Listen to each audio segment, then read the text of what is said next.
Kerry Docherty is a founder and chief impact officer of Faherty brand, a lifestyle clothing brand centered on sustainability, craft, and community.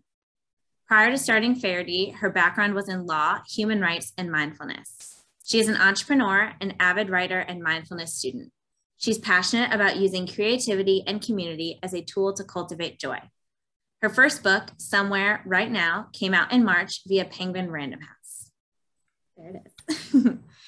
Karyn Parsons is best known for her role as Will Smith's cousin Hilary Banks on NBC's The Fresh Prince of Bel-Air.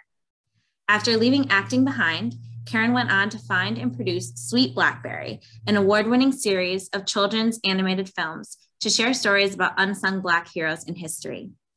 The videos have been screened on HBO and Netflix and enjoyed by schools and libraries across the country. She is the author of Flying Free, How Bessie Coleman's Dreams Took Flight, and How High the Moon. Karyn lives with her family in New York City. Holly Hatam is the #1 New York Times best-selling illustrator of Dear Girl and Dear Boy. Her picture books have been translated into over 10 languages and have sold over 1 million copies worldwide. Some of her other books include Hair Twins and Jack, Not Jackie. She lives in Waterloo, Canada with her husband and son. And last but certainly not least, we have Zibby Owens, the creator and host of award-winning podcast, Moms Don't Have Time to Read Books, one of Oprah.com's favorite book podcasts 2 years in a row. The CEO and founder of Zibby Owens Media, Zibby has formed a media company that includes multiple podcasts, publications like Moms Don't Have Time to Write, and other communities designed to help moms. She is the editor of the award-winning anthology, Moms Don't Have Time To, a quarantine anthology, and the upcoming memoir, The Book Messenger. She is a regular contributor to Good Morning America Online and also writes for the Washington Post, Parent, Slate, and Medium, where she is a top writer. Zibby regularly recommends books on TV and has been featured on CBS This Morning and Good Morning America. Named NYC's most powerful bookfluencer by New York Magazine's Vulture, Zibby currently lives in New York with her husband and 4 children, and she always has a book nearby, as you can see. She has 3 books nearby. So we're so excited to have Zibby, Kerry, Karyn, and Holly joining us in conversation tonight. So without further ado, I'm going to let them get started, and we'll be back later for the Q&A. So take it away, ladies. Thank you. Thank you for having us all here. It's such a pleasure. I've been so looking forward to this time to get to chat with all of you. So thank you, ladies, for joining tonight and doing the event. This is so fun. Thank you, and congratulations. Thank you. Thank you to all of you too.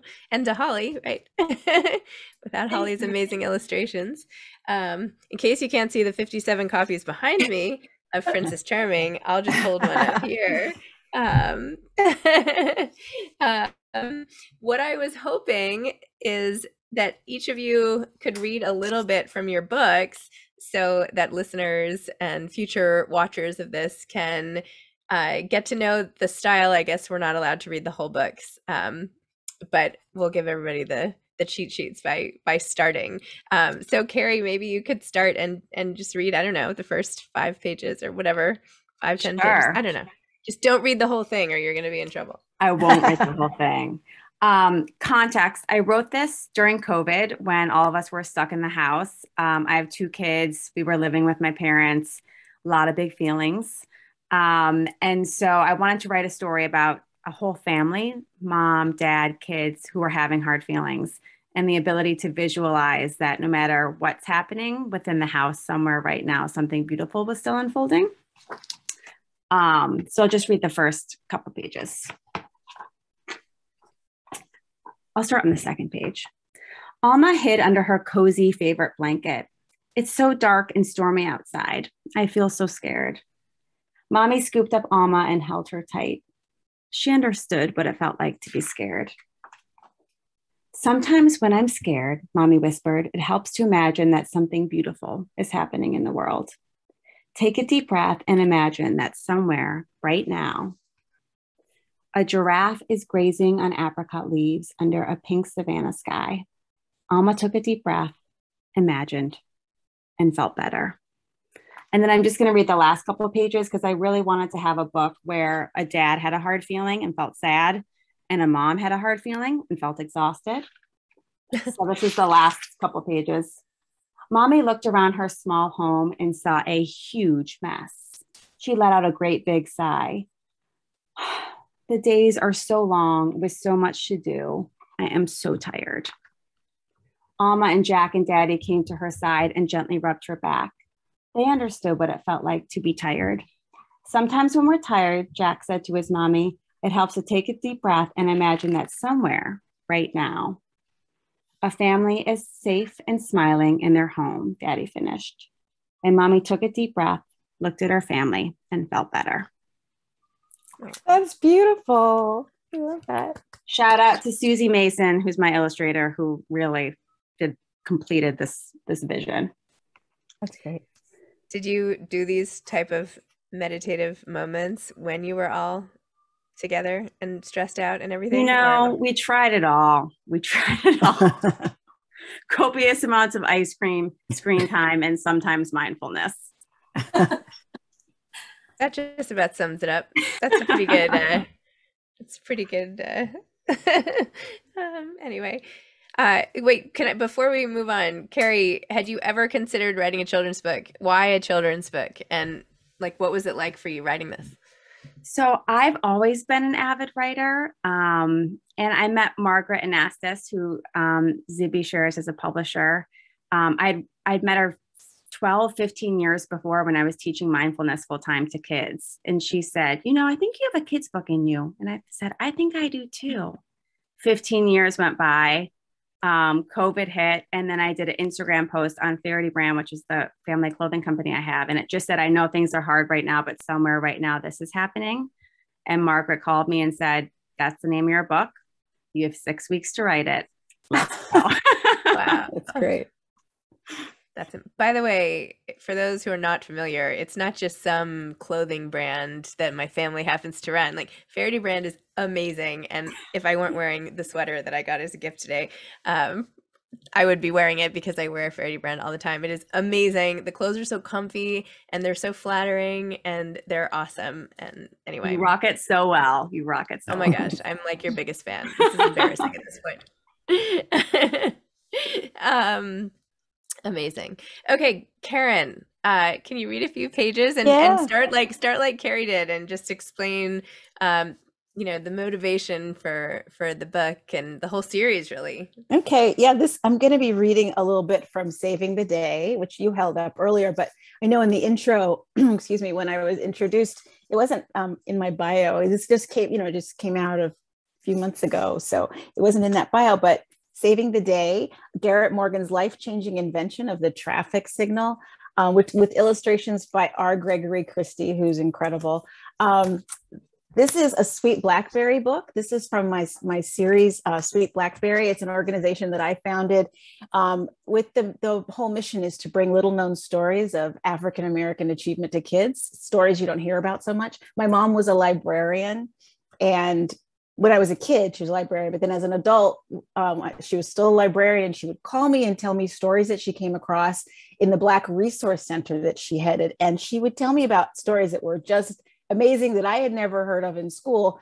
And she told me one day the story of Henry Box Brown. I don't know if anyone's heard of Henry Box Brown, but he was an enslaved man who literally mailed himself to his freedom in a box. And I was so blown away by the story. And I would tell everyone, and no one else had heard it either. And I thought, okay, I got to write a book about this. And then I'd forget about the idea. And then I would come up with she'd tell me other stories. And I would just kept compiling this whole this is this whole great library of stories for kids about people you don't hear about. And it took me a long time to finally get started. But eventually I did. And the first story would be the journey of Henry Box Brown, about Henry Box Brown. But I did Garrett Morgan's life-changing Saving the Day. And we actually did a film version of it called Garrett's Gift. But this is Saving the Day. And I wanted to tell Garrett Morgan's story of this invention that I think a lot of people don't realize is and don't think of is credited to an African-American man, as well as speak to kids about something that because he invented a lot of things, but kids crossing the streets and learning the traffic light and all of this navigation, I think is something a lot of kids can relate to. And also I wanted to, the more I read about him, I really wanted to kind of get into the idea of a little boy who's very creative, has a lot of creative energy, and it's not always directed. It's kind of scattered. And he eventually finds his way to focusing, and that's when he starts to become an inventor. And so I wanted to also kind of bring that in there. So I'll read a few pages of Saving the Day.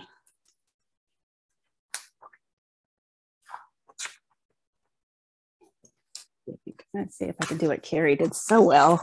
That was impressive. How's she doing that? If I can get this in there. Morning dawned, and the sun's golden rays signaled to Garrett Morgan that it was a new day. With his head in the clouds, always full of a dream, he was no help to others, or so it seemed. His brothers and sisters worked the house and the field, but Garrett's talents had yet to be revealed. He fell off all ladders, couldn't hammer a nail, was too weak to lift things, not even a pail. They'd all say, run along, go be by yourself. And though he liked dreaming, he wanted to help. He'd spend time alone, long walks he would take, his mind imagining new creations to make. In the middle of the road, a wheel lay on the ground. I know I can use that. So Garrett bent down. But sometimes his dreaming got him into trouble. He wouldn't watch where he was going, his mind in a bubble. See, along came a car. From the side, a red truck. And though they missed Garrett, their nerves had been struck. Both slammed on their brakes, dodged the boy by a hair, but the near collision gave everyone a scare.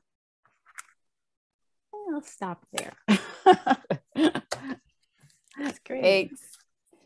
Thank you. Amazing.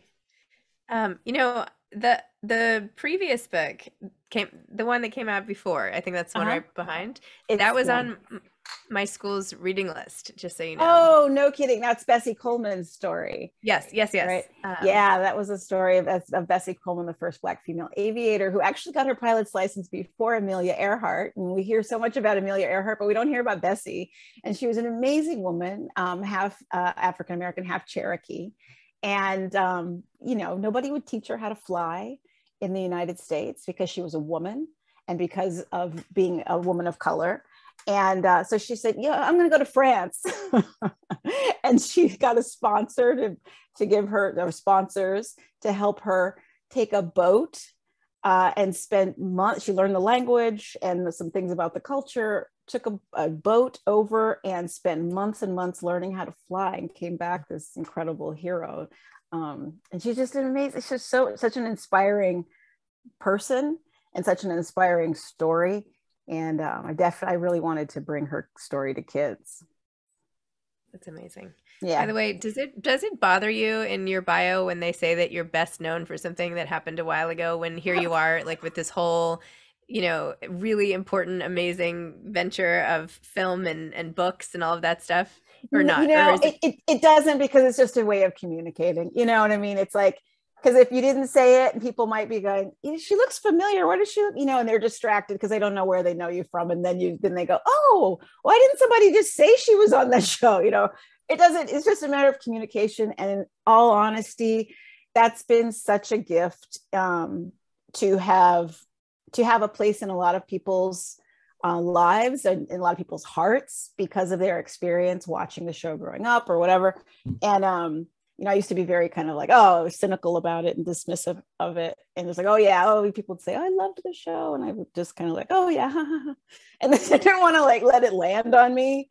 And I finally did. And I have things that are like that for me. I have shows and people and things that are like that for me. And the fact that I was a part of something like that, I think was just such an honor. So I don't mind at all when it's out there, because it's the truth. I am most known for that. People, you know, it's fine. It's just communicating, and I feel good about it. Okay, good. Phew. And we're all good here. Okay, great. Holly, do you want to read a little of our book, or what do you want me to read, or do you want to read? No, you should read it. Me? Okay, I'll read a little bit. But Holly, before I read, why don't you talk about your vision for this book and how, like, it could have been anything. This girl could have looked like anybody. Like, how do you even go about the process of taking the words and making it into this adorable little creature who I want to like move So in down the cute. hall? I knew I didn't want her to be the typical princess that is always portrayed in movies and books. I didn't want her to be precious and overly sweet looking. So I wanted her to be spunky, and that's why I included the streaks in her hair, and her outfit's really eclectic, and that's a lot of my son. Like he's constantly coming out of his room in a different crazy outfit. He's got his suit over a cape with an astronaut helmet and a fedora. So I knew I just wanted her to be completely different than any other princess. And I thought it would be interesting to have a modern looking girl and outfit in a more traditional castle. Would be cool. That's awesome. I know when I saw it, I was like, oh, my daughters are going to now ask for these purple streaks. I'm doomed. But she's so adorable. I actually have a bunch of these little crowns to give away, but yeah. I'm not, we had our in-person things were canceled, but I'll have to start sending them out in the mail or something because I have so many. I'm like never going to get rid of them. But they're really cute. Okay. Anyway, let's see. All right. Princess Charming. I should have practiced this. Okay. Being a princess isn't always easy. I need my glasses. Hold on a second. Hold on a second. I should know this by heart. Everyone expects me to be perfect. Most days, I don't feel perfect at all. I try my best, but I just can't seem to find my thing. And believe me, I've tried. First, there were the many attempts at the perfect cartwheel. Oops, can you see? Those never ended well. Cooking. I mean, how hard could it be to frost a cake? At least Luna liked it. Don't even get me started on hip hop. That was a disaster. But one thing about me is that I never give up, even when I probably should. I'll stop there. So I have to say Princess Charming came about in kind of a funny way, similar to you, Kerry. It was through the luck of being in touch with Margaret Anastas, but author Kerry Docherty was at my house one day and asked me if I'd ever thought about writing a children's book, which of course I had, and I have many that I had sort of tucked away and had told my kids, and I'd even tried to sell one, I think, a long, long time ago, and my twins were like babies, and now they're almost 15. And she asked if I had any interest, and I said yes. And then I got together with Margaret, and she showed me a picture that looked nothing like this Princess Charming, and said, "This is Princess Charming. What would her story be? Who is she? Like, what would the book be? Do you want to take a stab at it?" And I was like, "Yes, I do. Yes, yes. Let me try." And then about 2 minutes later, while we were still at lunch, I said, "Okay, here's what I would do." And after lunch, I went, and I remember being in a car on my way to pick up, and I started writing it and came up with like the ending little twist, and that was that. So it was pretty easy. Wow. I know. Meanwhile, like my memoir, which is coming out, it's actually called Bookends, not the Book Messenger anymore.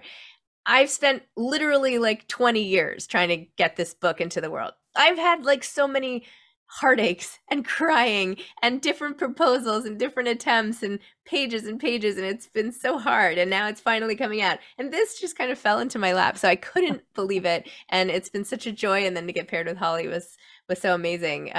But the story is really inspired by my older daughter. I have 4 kids, and they're twins, almost 15, an 8-year-old and a 7-year-old.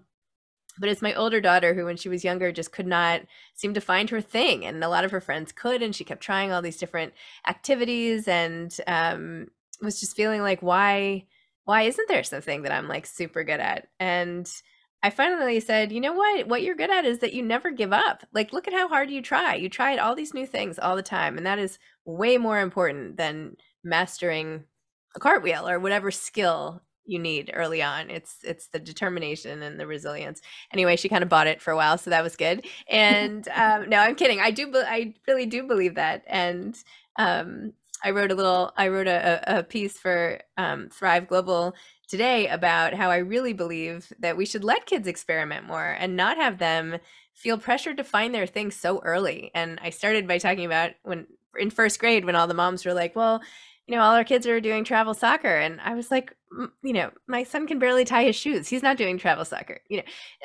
and I had my son trying all these different sports and not specializing so early. And I am proud of that, because even in boarding school now, he called home last year and said, I think I'm going to try water polo. I'm like, great, try water polo. Why not? Anyway, he hated it, like he did many things. But the point is like, he's not afraid to just stick to what he knows or what he's good at. And as someone who at age 45 feels like I just found my thing in the last 5 years, really doing the podcast that I do and this whole little, I don't know what to call it, media thing that I'm trying to build here.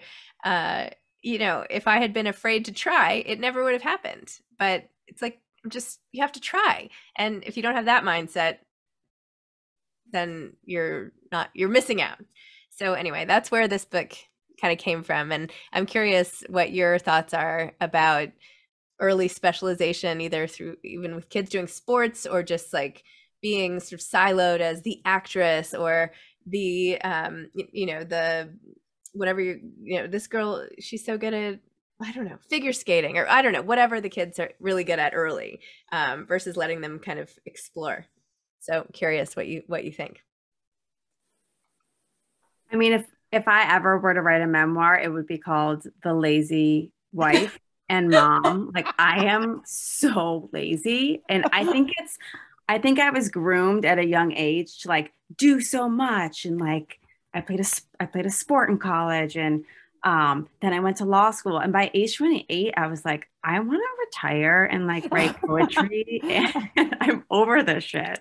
Yeah. And so I think I like am probably swinging the pendulum too far, one way. And also during COVID, like, didn't we all just give up? Like, it was like string cheese and Snickers for breakfast. And I was like, I mean, Snickers have nuts, like in my head, like justifications.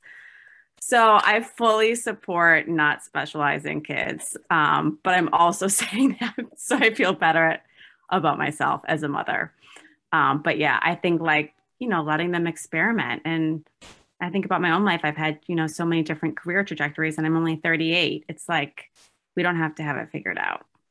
Yeah. And they don't, I mean, also like once sometimes they find things, and it's so, kids are so, they quick to, especially as teenagers or preteens, they start to want to decide on who they are and their identity, and it gets wrapped up in whatever they're doing. And they can easily become, if they're good at something or they really like something, to family and friends, they can easily be the one who's really good at basketball, or the one who loves this, she does music, or she's such a great painter, or whatever. And that I've seen with my kids become a little bit of a burden because they're carrying this thing that they don't know if they like that much, or if maybe they were just playing and maybe they're actually not even that into it. Like my daughter, I've watched her be really good at some things early on, and everyone thinks that's who she is. And I think for a while she carried that unhappily, that she was the one who was good at this. And not that she didn't love that thing or like it, but she didn't want that to be who she was. She wasn't convinced that was who she was, So I think it's good for them to be able to feel free to play and to switch it up and, try different things and go back to something if you want. And I try to keep, like my son, he's really into basketball right now. We're trying to keep it loose. Like, you don't have to join the NBA. You can just love basketball and play for the rest of your life. It doesn't have to be like, okay, I love basketball, which means that's my career. It's like, no. You can just love it. Do something else, But I don't think that we should really like push them that way. I don't think that does any good. Yeah. How about you, Holly? I agree. I feel I was pigeonholed early on because I showed a talent for art really early. So I felt the pressure to always be good at it. It's a good thing that I loved it and I continued with it, but I felt so much pressure from teachers and my parents to constantly be better and better. And I see how much it affects my son. So he's not in like one thing. One day he wants to be an astronaut. The other day he wants to be a train engineer. Like, they're kids. They're not supposed to know what they want to do. So we let him try everything under the sun. And I see that when he's not good at something, he has a complete meltdown. So I'm like, this is not fun. I'm like, who cares? Just do what you want. Just go explore. You're 8. You can be whatever you want to be today and be something different tomorrow. My son wants to be a YouTuber when he grows up. This is not good. Welcome to my channel. Yeah, exactly. Like walking around with my phone, like the little guys, like recording themselves, like and subscribe. And I'm like, no, stop. No one's even going to watch this. I know, it's great. I know. Too much screen time around here, I guess. So yes, Kerry, maybe you're right. Maybe this whole thing is just a justification for lazy parenting. But I like to believe it's a parenting philosophy with long-term benefits. But I do think it's interesting. And Holly and I were talking the other day on a podcast about this. It's the challenge is when a child or you are talented at something, you know, people get very excited about it and they want you to build it. And how do you know when it's the right thing for you to build or not? And maybe what you love. I mean, oftentimes what we love is what we're good at, but not always. And maybe you'll get really good at something. So I don't know. I mean, I guess I basically make things up with parenting every day, but I don't know. There's like a tension with with talent and perseverance, and then just practice, right? So yeah, I think it's hard too. Like, I'm trying to get my kids they're at the age where I'm trying to get them to understand too that, you know, there are other things that go along with the thing you love sometimes that can make it hard. Like if you can love acting, but hate auditioning. Mm-hmm. You know, or you can love acting, but you just can't memorize lines. I mean, there are things sometimes that can make it really hard. You can, you know, same thing with, you know, with basketball, like with my son, you know, it's like you can love basketball, but you might hate the workouts that trainers will give you. I mean, they'll give you like, all you'll do for weeks is run. You know, that's all you guys are going to do is run and do push-ups or burpees or something, you know what I mean? And sometimes you're not going to get to play with the ball, and, you know, so it's hard, you know, different things. You're not always going to be, so maybe those are just things you want to do that are fun. You don't have to keep going after them. Like, that's the thing that I have to be. I'm going to be because I think a lot of kids are, at least I'm experiencing this because I've got teenagers now. So they're definitely experiencing them feel the pressure of, and the internet does it a lot too, of I have to declare what I am. Mm-hmm. The world has to know what I am. And that's really hard because they're just kids, you know, and it'd be great if they were just having fun doing these things. It's true. I mean, I like to believe that everyone's kind of born with this set of skills, like hidden, almost like an advent calendar, and you have to like open up all the doors, right, and just see like what's inside. But if it, you know, but maybe some people just aren't that talented too. Right. And there's a line.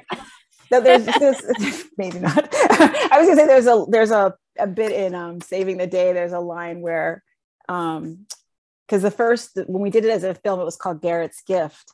And the whole thing, the mother says to him at some point, you know, this sister loves to do this and is good at this. And this brother can do this, all of these great talents that each of the siblings has. And he feels like he doesn't have one. And she says, all are given a gift. And it's basically, she's like, it's what you do with that gift. That's your gift in return. But she's saying, you know, everybody's got something. It's just not yet. Yours is just not yet known.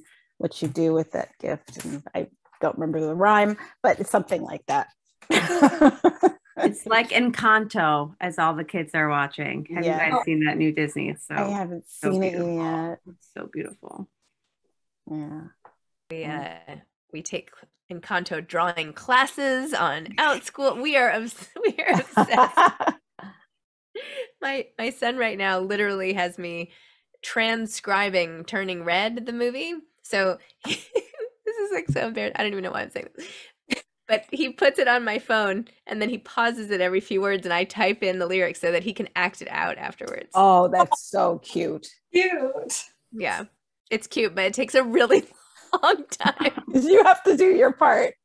I'm like, it's a 2-hour movie. You know, like, so finally my husband Kyle like found a script online and I was like, amazing. And I sent it to Staples and I bound like 3 scripts and I was like, here. And he's like, no, I like the way you do it. Yeah, you have to pretend it's you're doing it. Oh, I should have done that. Yeah. Yeah, the formatting was just off, but oh well. I'm curious about your mid-career sort of shifts, both of the two of you, Kerry and Karyn, especially in the context of finding your thing or what you like. And I like this idea of you retiring at 28 and being like, I'm off the type A track here. Now what? Tell me more about that moment and how you ended up here. Well, spoiler alert, I haven't retired. Now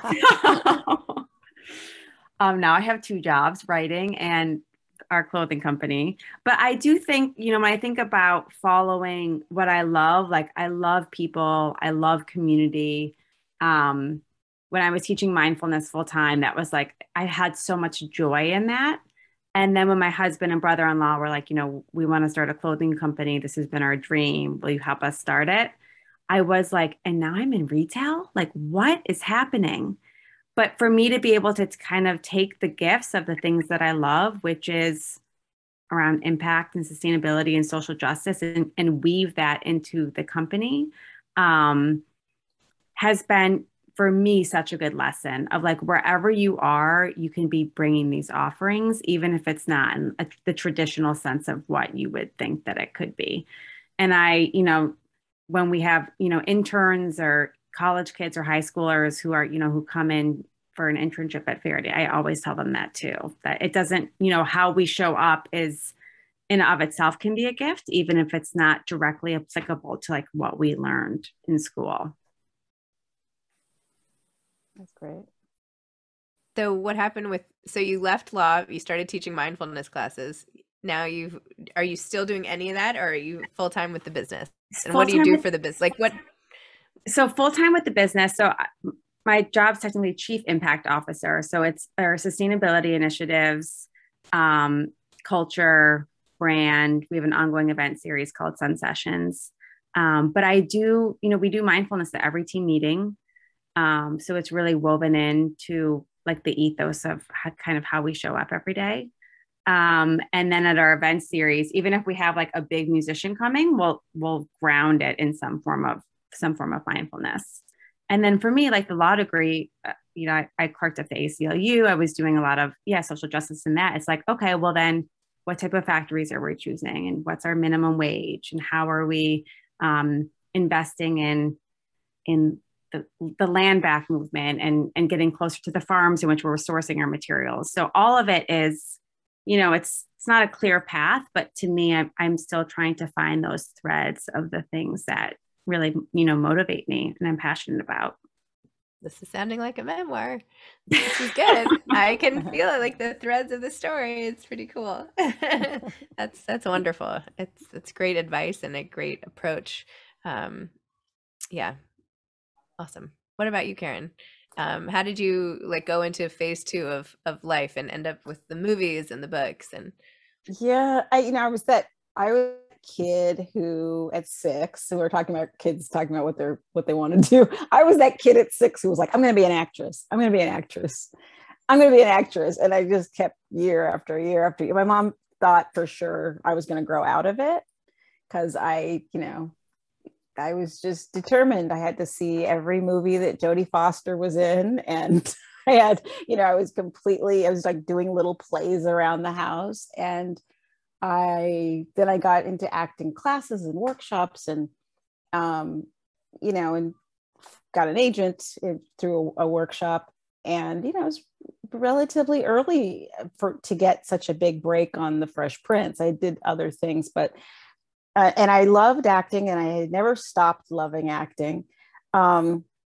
Completely fell into Sweet Blackberry. It was just, like I said, my mom told me these stories and I was so moved. And then when I was pregnant with my first child, I started thinking a lot about supplementing her education. You know, what do they teach kids in school these days? What do I want her to learn? Henry Box Brown, you know, stories like that. You know, I just started thinking about all of these things. And it started to become very, you know, it was very personal now, you know. And so my husband is a filmmaker, so he doesn't wait around. Like, you know, as an actor, you know, I'm used to like waiting by the phone for somebody to tell me you have an audition, and then it's a little passive in that way. And I got into that habit of waiting for the call and then jumping to action. My husband's a filmmaker; he's a writer and director, and he's the opposite. He's just so hearing me talk about it, he was like, "You need to stop talking about this and just do it."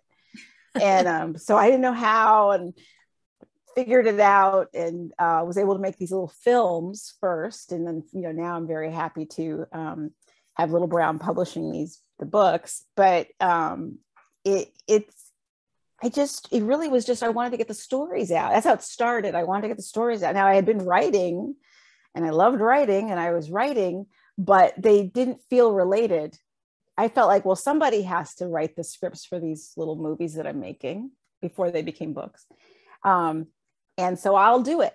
But I didn't feel like I had transitioned from being an actor yet. I still was. So I was writing them, and I had been taking writing courses, and I loved writing, but I wasn't, you know, for myself, separate from this stuff, just because I loved it. And it wasn't until I bumped into a friend of mine who saw what I was doing with Sweet Blackberry, that I was authoring these stories. And he said, I think you need to write a novel. And he was, you know, an old friend who knew me back when I was in my writing class, and I was off the show now, and I was in writing class, and I was writing every day for hours. I didn't have kids yet, didn't have my husband yet. So I was just like, I had all the time that I had spent on set. Now I was just writing all day, on loving it, doing whatever I wanted with it. And he knew me back then, and I bumped into him at a party, and he was now a literary agent, and he had kept up with what I was doing with Sweet Blackberry. And he's like, I think you need to write a novel. I was, what? What? And so I came to him with an idea that I had, and with that vote of confidence, with somebody kind of sitting there going, no, you can do it, I ended up writing How High the Moon, my middle grade novel. But I mean, completely, you know, I think I was embarrassed to tell people at first, because they knew me as an actor. And if they did know me as an actor, they usually knew me as Hilary Banks, who was not somebody you would think of who was a writer on the Fresh Prince's character that I played. So I was embarrassed to tell people, because I just thought that you'd be either kind of a stay in your lane thing, or you got to be kidding me. She, you know, writing books. So I was embarrassed to say anything at first. And a lot of people that I knew didn't even know that I wrote until my book came out, because I was afraid of telling people. But so it was an odd transition for me. It was a little awkward. People knew me so much as an actor. I see this, I'm going back to what I was saying about kids and feeling like they have to be this thing, and people start to identify you as that. I guess I was speaking a little to myself. I felt very much like everyone expected me to just be this one thing. And so it was hard to make that shift at first publicly, but here I am. When I started my podcast, I like went into my bedroom and closed the door, and I was like, I'm just not going to tell anyone about this. Like, if it's a failure, I don't want anybody to know. Right. So I'm just going to do it kind of quietly and see what happens. But I don't know, sort of fear of failure or something. Yeah. Wait, Holly, I just want to hear, you were talented as a child and everybody knew it right away, but then you could have done anything with your drawing. Why books? Like, how did you get into books? I knew I wanted to do that from a young age, because I was always reading. My nose was always in a book. But along the way, I lost confidence in my art. I didn't think I was good enough to even apply to an illustration course in college, so I didn't even bother. And I went and studied graphic design because my teacher said I was showing skill at that, so I went. I hated it. all 3 years. It wasn't the kind of creativity I wanted to do, but I finished college. I got 2 jobs out of college, got fired from both of them. That still wasn't a big enough sign for me that this is not what I meant to do. I started freelancing, graphic design, living paycheck to paycheck. And then I designed a wedding invitation for a friend, and it got attention from there, and people started asking me to design their invites. And I said, okay, well, maybe I can make this a business. I did for, I think it was 10 years, hated it every day, kept doing it every day because it brought a paycheck in. And then when I got pregnant with my son in 2013, I'm like, okay, this is enough. If I don't do this now, I am never going to do it when the baby comes. I'm like, let go of this stupid fear you're holding on to. So I shut down my invite company. I was always drawing throughout these years. So I had art, I threw it up on a website, and I swear it was not much longer after that I got my first book deal while I was still pregnant. And then a year later, my current agent found me. And as soon as I signed with her, things just skyrocketed from there. That's great. So have confidence in yourself. Amazing. Hi. Awesome. Hello. That was a great conversation. Thank you so much. We're now going to jump into the Q&A. So just a reminder for all of our attendees, feel free to submit any questions using the webinar's Q&A feature at the bottom of the screen. But we will start with a few questions that we've already received. So our first question is for Karyn.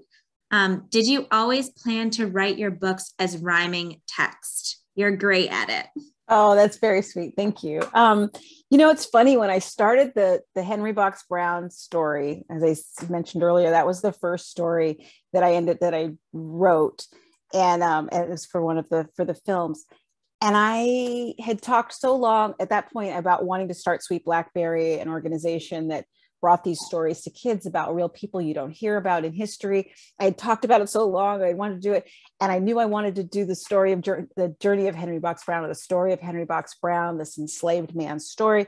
And when I sat down after all that time to finally write it, to write a story about slavery for kids was just like, what have I done? What am I doing? What am I thinking? How on earth do I do this? And I just was stuck. I was so stuck. And I remember I hadn't didn't have coffee. I hadn't had coffee in years. And I started drinking coffee during this time. And I was getting kind of caffeinated and just started writing anything. I just said, I'm going to write anything. I'm just going to play around because nothing is coming and I'm just going to be stupid. And so I started being very silly and very loose and very caffeinated. And, next thing you know, I was like having these kind of like songs and rhyme and silliness going on. And when I read it back, I was kind of tickled by it. But at the same time, I thought, oh, it's got to be bad. It's got to be bad. But I read it to my husband. I said, I'm just playing around. This isn't really what it's going to be. And I read it to him and he's like, oh, what's the matter with you? It's like, this is for kids. It should be fun. It should be silly, you know? And so the rhyming that was part of that fun and just playfulness that I finally was able to get a hold of, stuck. And I had started learning also because of people that were working with me with Sweet Blackberry, advisors. I started learning about children and their learning, how they learn, and new readers, and how much it helps them. The rhyming scheme actually helps them, the anticipation of the words in the end. And it just all became kind of like, well, this is going to stay. This works. Love that. Yeah. Thanks for the question. Yeah. So this is a question for everyone. Does writing or illustrating energize or exhaust you? Both. Depends on the day. I think it depends on the day. And there are days that I'm creatively blocked. It's an ebb and flow. Yeah. Go ahead. For me, so much of writing is like speaking my truth, even if I'm just journaling. And so the days when my truth is exhausting, my writing feels exhausting, but it always feels like some type of catharsis. Yeah, I think it depends how long I'm doing it. You know, I'm writing a novel. I shouldn't even say that out loud. This is one of those things I'm like trying to hide. But like if I'm sitting there and like at the end, I'm pretty tired. I mean, it's like a new skill, right? So I'm like really focused and, but I'm enjoying it while I'm doing it. It's just after it hasn't exactly like put a spring in my step. Like it's more like going back for more of Karyn's coffee after that, you know.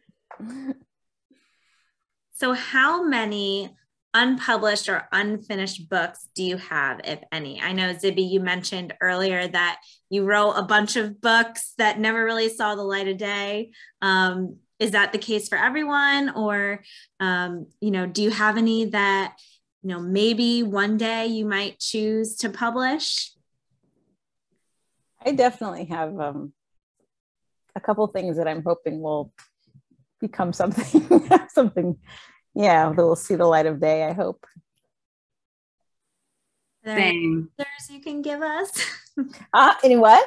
Any teasers? No. I can't, no way. Even saying that out loud was enough. I cannot go back to any of the other ones. I don't think so. Although one of them was about a dog. I dreamt this book about my bulldog Mabel, who like got lost and ended up in a bookstore. This was like 15 years ago or something. Maybe I'll dig it up. I even got it illustrated, but anyway, I'll find it. I love that. Oh, maybe it's okay. That's cute. I don't know. Margaret and Estes, what do you think? Also, I just want to like pause and thank everybody who's here, because I know so many of the people who showed up, and it's just so sweet of everybody to be watching us in our conversation and taking the time out of your night. So I just wanted to say a big thank you to everybody who's here. So, okay. Anyway. Mm-hmm. We could probably have time for 2 more questions. So let's see. What is your favorite childhood book? This is a good one. I really liked this book called Tilly's Rescue that I feel like nobody knows about. And I thought it was like the book everyone read until I've gotten older and realized I don't know where my mom found this book. We read it all the time. It's by someone named Pierre Jacques, and it's about this little tiny little like figurine who gets lost in the big city and has to find her way and has to reunite with her friend the bear, and she has to like go to the corner deli and she has to use her little umbrella to climb up the vegetables, and I don't know. I just loved it. I have to find it. I don't even know where it is. You should I find might that. dream it or something. I was a dark child. I still am like a dark adult, but I love the girl with the green ribbon. Do you know that one around her neck? And everyone always wants her to take off the green ribbon, and she doesn't. She can't. No, she won't take off the green ribbon. And finally, she gets married, and she's old, and her husband creeps in at night and takes off the green ribbon, and her head falls off. Yes, and I just like, I knew that was coming. Glee. I just shrieked in glee. Oh my God, I was That's not dark. expecting that. That is dark. That's dark. Wow. I loved Ferdinand. I still love Ferdinand. Yeah. Ferdinand the bull. Yeah, just sitting there under the tree, under the cork tree with the flowers. I love that one. That's good. Mine was Judy Blume. It was Yes. As long as we're together, I still have my tattered book from like grade 5, and it's just about 3 best friends. They're going through puberty together, and it was such a comforting book to have. I still read it as a 42-year-old. So Oh, I love Judy. Yeah. Love those suggestions. So now last question, and it's one of RJ Julia's favorite questions to ask. What are you reading right now? I am reading Jennifer Gray's new memoir because I'm interviewing her next week. I think it's called In the Corner. Yeah. I'm very excited. I love Dirty Dancing. So I'm about to start God, what's it called? My daughter just handed it to me today because she just finished it. It's the year of, what is it called? You guys are going to know this book. It's the year of sleep or whatever. It's about the woman who sleeps for like the year. My year of rest and relax. What is it called? Yeah, a year of rest and relaxation. The year of rest and relaxation. Yeah, I'm very excited because I've been watching her read it and going, I want to read it so badly. So she just finished it and handed it off. So but I haven't got into it yet, but I'm very excited about it. Has anyone read it? I've read it. It's dark. It's good. I know. Really good. Yeah, dark. Yeah. It's like you can like read it in one sitting. I can't wait. I'm reading Between Two Kingdoms again, actually by Suleika Jowd. So good. So good and powerful. So good. I read a lot of nonfiction, and right now I'm just reading something called Can't Stop Thinking, because literally I can't stop thinking. So I'm trying to calm that down. Awesome. Well, thank you. Those are great suggestions. I'm going to have to write those down. I'm sure some of our attendees are going to check out those books as well. So thank you so much for joining us tonight, Holly, Zibby, Karyn, Kerry. We loved having you and enjoyed this conversation. For all of our guests at home, thank you for joining us. Thank you for tuning in. Please consider purchasing your copy of Princess Charming from RJ Julia, Wesleyan, RJ Julia, or BookHampton. The links can be found in the chat. And have a wonderful night, everyone. I just want to say one thing before we leave, which is for lazy moms out there who, like, at the end of the night, their kids want a story and they don't know what to say or to read. Karyn, I'm not kidding. I do this 3 nights a week. They're like, tell me a story. And I go, now this is all about What a cheat. You're a cheater. And they love it and act hilarious. It out. So full circle right here. It's full That's circle. The funniest thing I've ever heard. I love it. I love it. I never thought of that. I wish I had thought of that when my kids were little. That's great. Great tip for everyone at home. That's awesome. Great. Well, congrats, Zibby, publishing Yay. day. So thanks for you. having Thanks us. to all of you. Holly. Thanks, congrats to Holly. Congrats, Holly. Thanks for doing Thank you. Thanks, everybody. Yeah, thank you so much for having me. I'm really happy to be here for this wonderful celebration. Congratulations.